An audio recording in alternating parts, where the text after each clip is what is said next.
Hi, welcome to the Hanging Chad podcast. This is Jesse Zeitler. This is my first podcast, so wish me luck. I know I'm going to be rusty at first, and I'm going to get the hang of it as it goes along.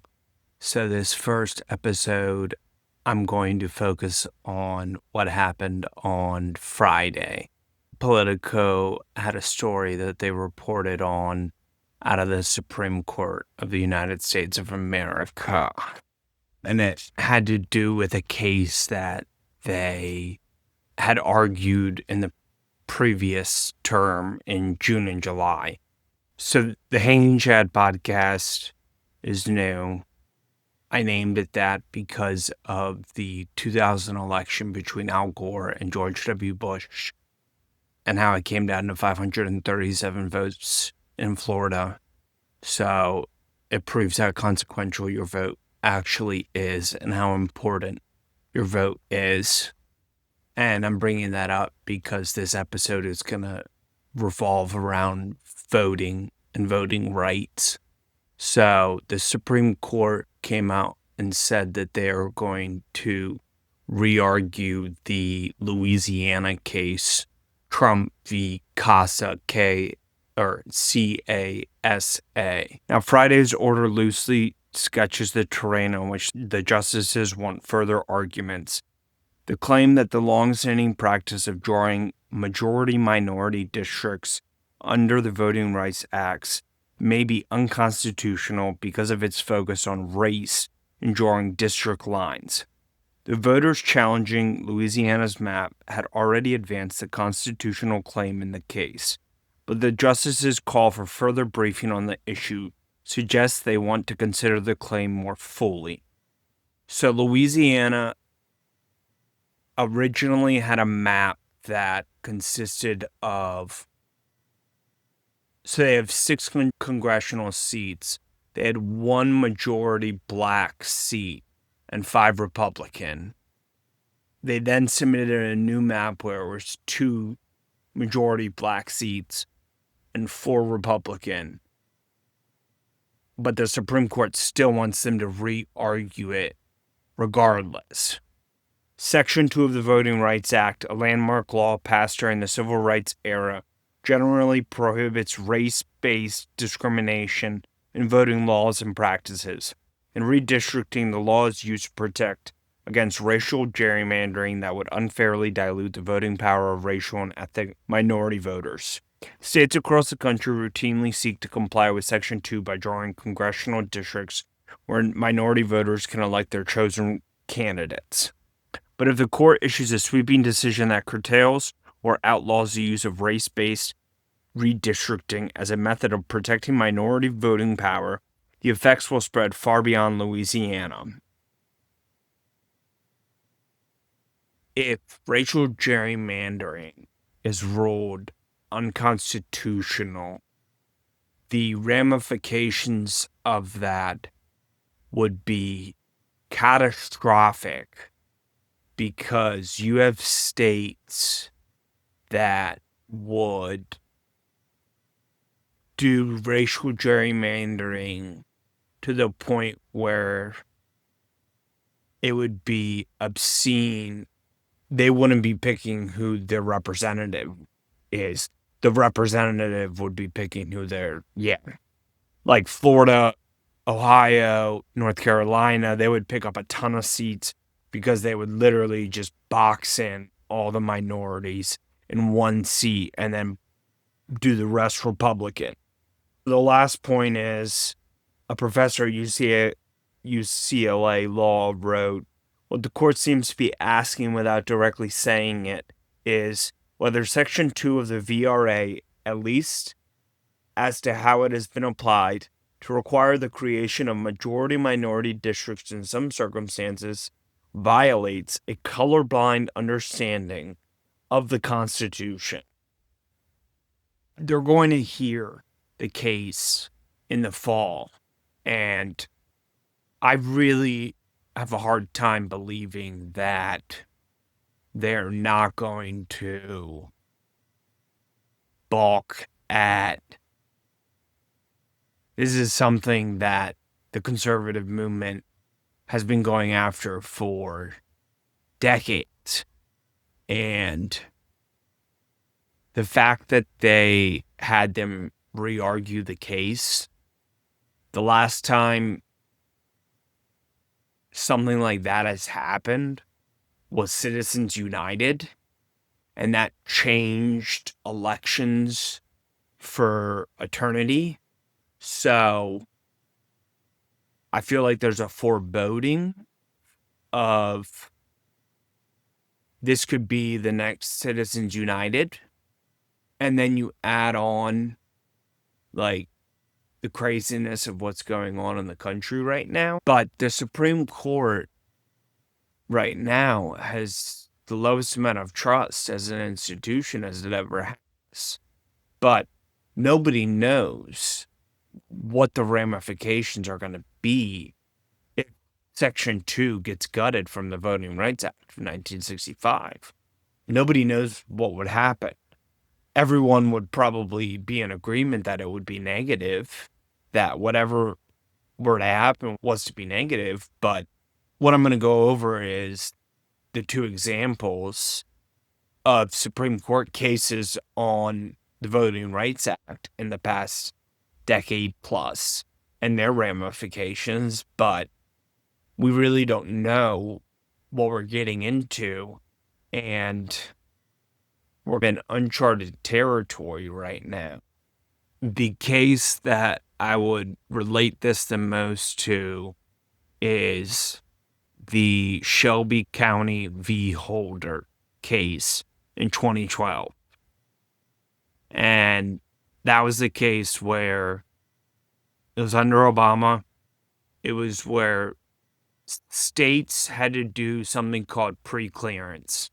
States that had a history of racial discrimination against minorities, blacks, Hispanics, they had to submit voting restriction laws to the Department of Justice, and the Department of Justice would then review them and decide on whether or not they would go into law. And the Supreme Court got rid of that, saying that the formula no longer was applicable. And they said that Congress needed to redo it. Congress has never repassed it. It's been 13 years, and Congress has still not repassed the Voting Rights Act. Or they haven't reauthorized it in full like they should have.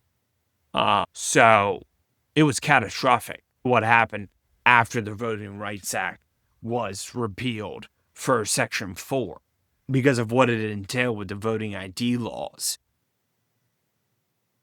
With the pre-clearance, it then allowed these states to put into place voting ID laws where they could make it harder for people who have lower income, who are minorities, who can't afford to get an ID, so they can't pay for it, so they can't get to vote, or transportation. That's one of the main issues why people can't vote.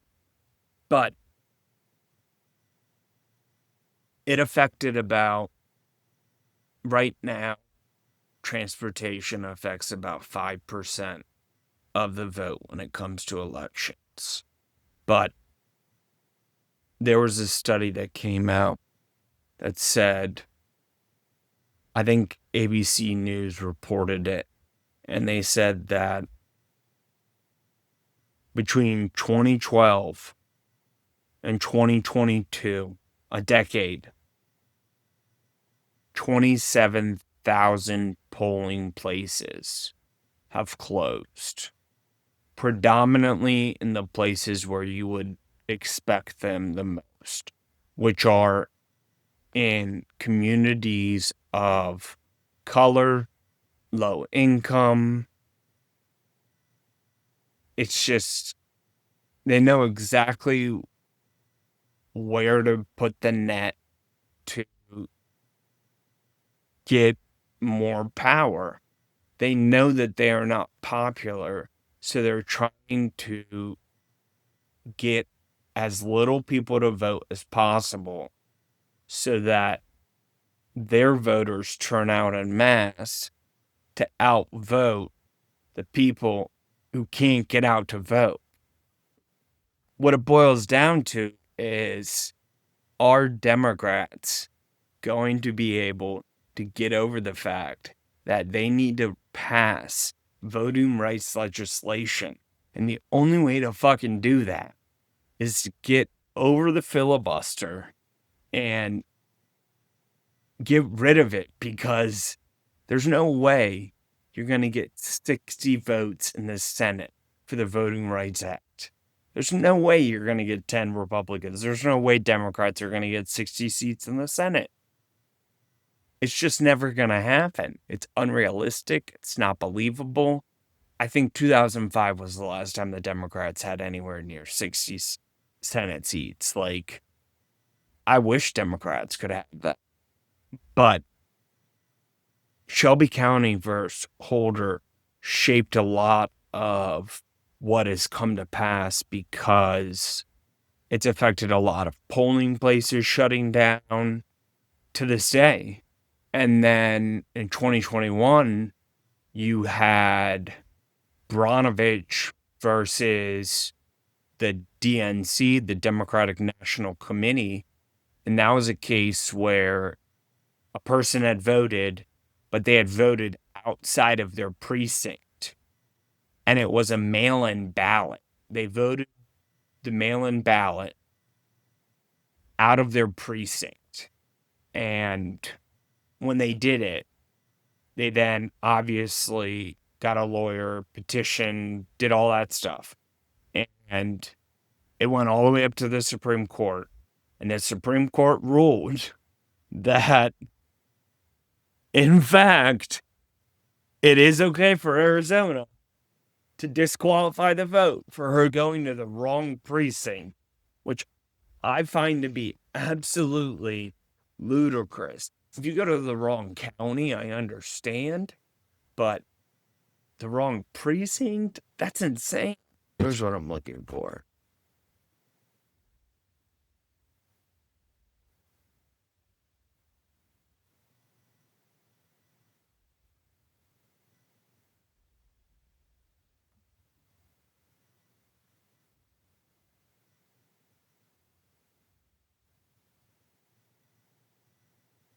Yes, it limits discrimination suits going forward. So it makes it much harder under Section 2 of the Voting Rights Act to make or to take litigation to go up to the Supreme Court again. So to file litigation like that person did in Arizona, again, it is extremely hard to do. So they've stripped Section 4. They have made parts of Section 2 harder, and they're now going after another part of Section 2. They are going after the Voting Rights Act, and Democrats need to get with the fucking program and realize that this is an existential issue that Democrats, independents, Republicans need to get behind. That could be an issue that can get some of those 90 million people who did not vote in the 2024 election that were eligible to vote. Maybe you can get some of those 90 million people to vote by invoking patriotism, by telling them how important voting rights is, by invoking Frederick Douglass, Sojourner Weaver, not Sojourner Weaver. Sorry.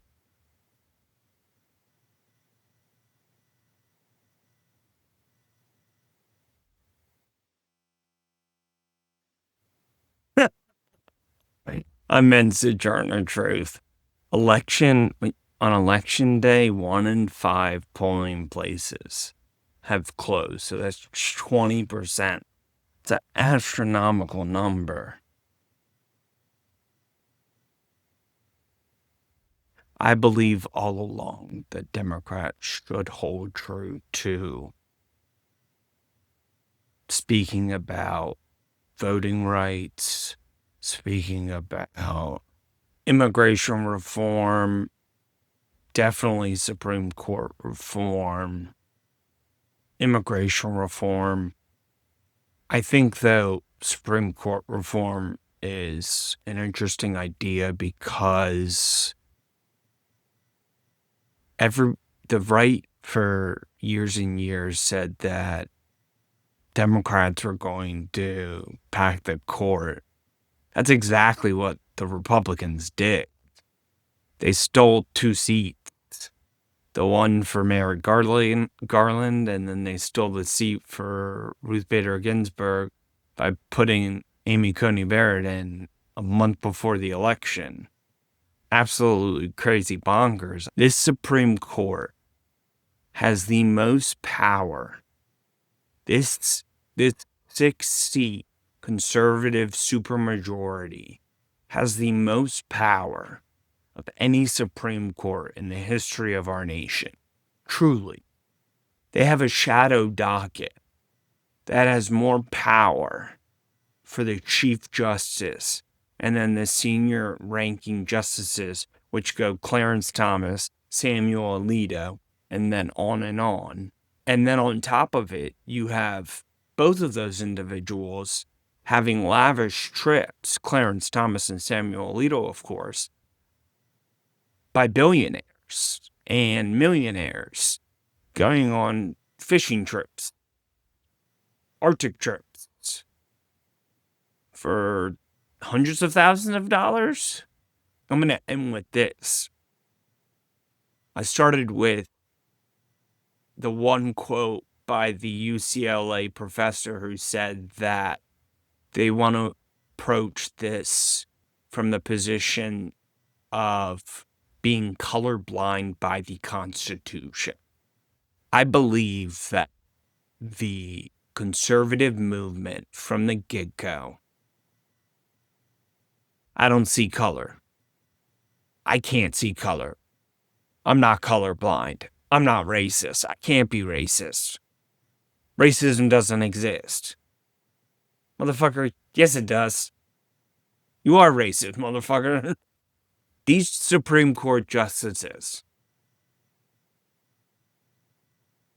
that are conservative, 6 of them, out of 6 of them, 5 are Catholic. Do you think 5 Catholics represent what this country is?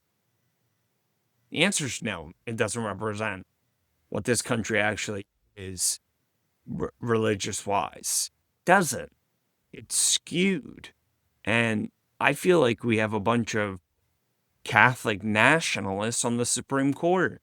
And the only way that we can even it out is have Supreme Court reform, because there's no way to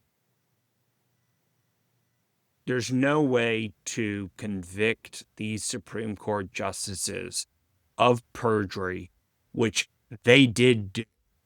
They did perjure themselves, but there's no way to get to 66 votes to convict them of perjury. All 3 of Trump appointees, Neil Gorsuch, Brett Kavanaugh, and Amy Coney Barrett, with the Roe v. Wade decision. I say that because in their Senate judiciary hearings, every single one of them was asked, do you abide by stare decisis? Decisis means that you believe past precedent influences future precedent. Makes sense. So, they then ask Senate Judiciary, do you believe, how you rule in Roe v. Every one of them says, I don't know how I would rule. So what do they say? Hypothetically, this is how I would rule.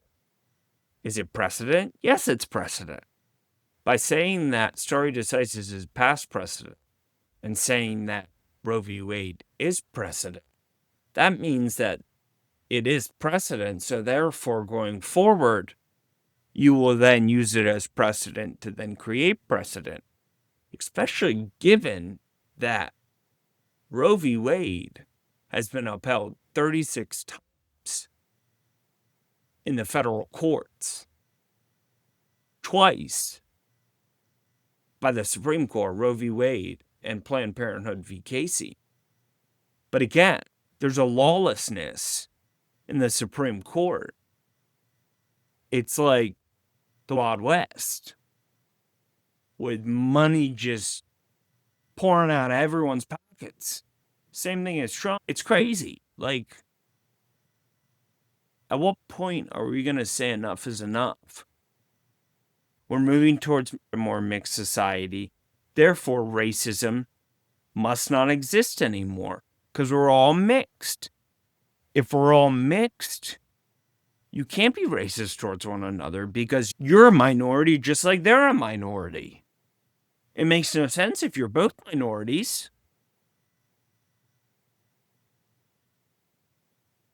That argument doesn't hold, though, because it doesn't hold water, because you have people who live in these bubbles. These Supreme Court justices themselves live in these bubbles, where they do not exit their bubbles. They stay in their bubbles. The white people stay in their bubbles. The black people stay in their bubbles. The Hispanic people stay in their bubbles. On and on. And yes, there is mixed marriages. Of course there are. But people still do not completely mix. Yeah. Anyways, I hope that you liked my first podcast episode. Please subscribe to my channel. Thank you very much. Tune in for more coming up. Thank you. All right. The Hanging Chad. Bye-bye.